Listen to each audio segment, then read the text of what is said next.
As a student, we were all shocked in a lot of ways that this had happened and that we had a suspect that actually was here in town. Hanjour also lived in Mesa and took flight training in Scottsdale. He was killed in the attack.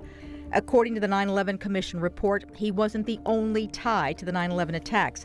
Mubarak al-Duri was a native of Iraq. He lived in Tucson in the late 1980s and, according to investigators, obtained weapons of mass destruction for Osama bin Laden. He's now reported to be in hiding in the Middle East. Wadi al-Hajj was believed to be Osama bin Laden's top aide and personal assistant. He worked for the city of Tucson for 6 months in 1988. In 1993, he reportedly bought a T-39 aircraft from a businessman who purchased a fleet of them from the boneyard at Davis-Monthan. Investigators say he retrofitted that plane in a Tucson hangar, flew it to Sudan, and handed the keys to Osama bin Laden. In 1998, he was convicted of the bombings of the American embassies in Kenya and Tanzania. He's serving a life sentence in a supermax prison in Florence, Colorado. Jimenez and Wright weren't the only TPD officers interviewed by federal agents. A year after the 9/11 attack, 13 years after my initial investigation, I received a call from an ATF agent and an FBI agent. At the time, Marana Police Chief Ruben Nunez was a detective who worked and solved a missing persons cold case. The federal agents were interested in the people he came across and questioned during his investigation. We actually identified a network of Middle Eastern males that were working together selling counterfeit products, and then the funding sources were going back to the Middle East. Nunez says this network was also into weapons. Agents tracked the organization to the East Coast. They uncovered the money made was sent back to the Middle East to support terrorist activities. Looking back and seeing some of the things that occurred, I think it was for a reason. I think some of those individuals had a purpose. Lupita Murillo, News 4 Tucson. For the past 10 years, the Tower Challenge has been honoring those lost on 9/11 right here in Tucson. Participants climbed 2,071 steps to mirror the height of the former World Trade Center towers. What started with 125 people 10 years ago has grown to thousands. News 4 Tucson's Mark Mangura tells us what it means to those who climb every year. Normally at the University of Arizona, this year the Tower Challenge will be here at the Tucson Convention Center. And on the 20th anniversary of 9/11, this challenge has continued to grow, ensuring that those lost on that day will never be forgotten.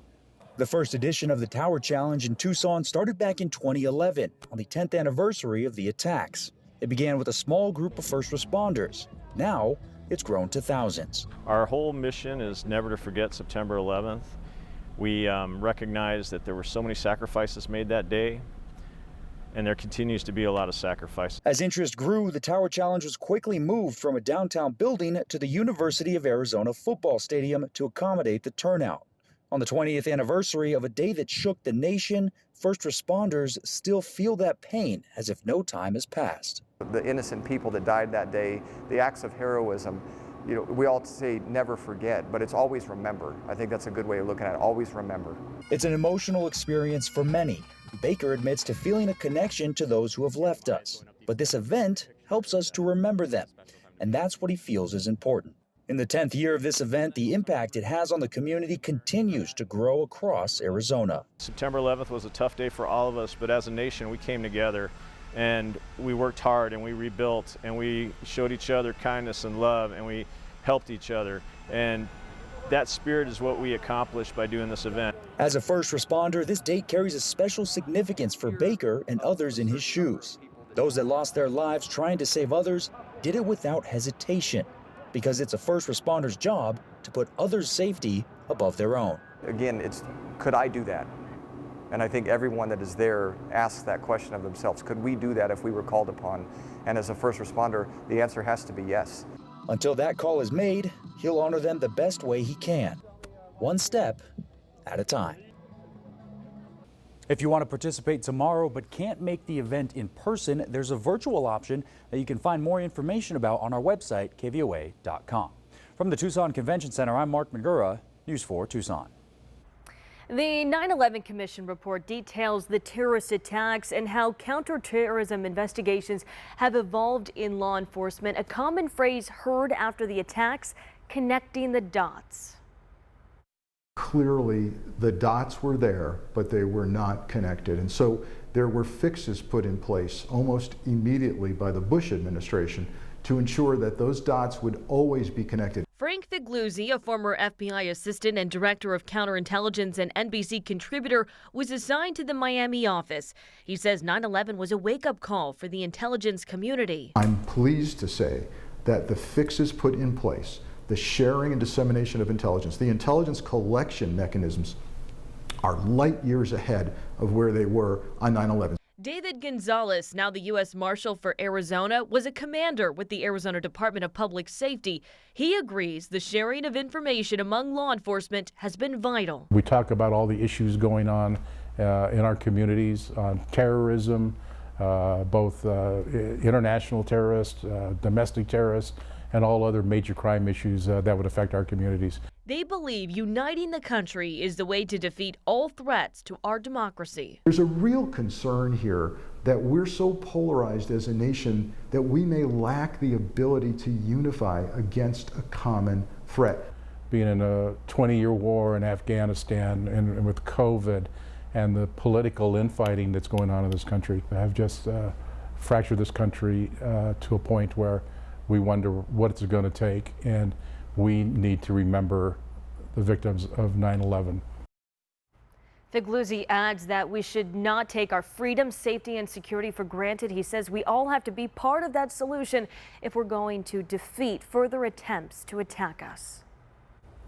Just days after the 9/11 attacks, News 4 Tucson, along with other members of the community, gathered thousands of Tucsonans to create a human flag to symbolize how the community felt over this tragedy and to demonstrate what indeed makes America great. Angelique Lizardi has a look back at that day.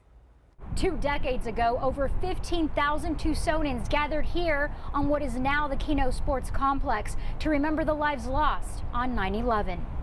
We were reeling just like every other American town, and we needed to do something positive. We needed to contribute in some way. Former KVOA News Director Lisa Contreras says with the help from multiple media outlets, she was able to gather thousands of Tucsonans wearing red, white, or blue to create a human flag just days after 9/11.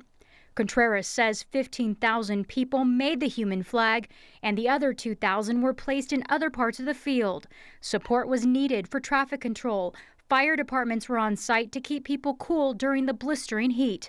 Contreras says people were patiently waiting 3 hours in line to create the flag and says she was witnessing history in the making. People were very patient, incredibly patient. They wanted to be a part of it. They felt the need to be there. They felt the need to do something, to contribute in some way. And I just felt lucky enough to be a privileged witness. Organizers tell News 4 Tucson that a printout of the human flag was given to former President George W. Bush. At the Keno Sports Complex, I'm Angelique Lizardi, News 4 Tucson. It is hard to imagine 2 decades have now passed. No matter where you were or who you know, there's always a connection to that day. For the survivors of the attack, we will continue to heal with you and help you no matter how much time has passed. And for those who lost their lives, you will forever be remembered and carry a special place in the hearts of every American. Thank you and good night.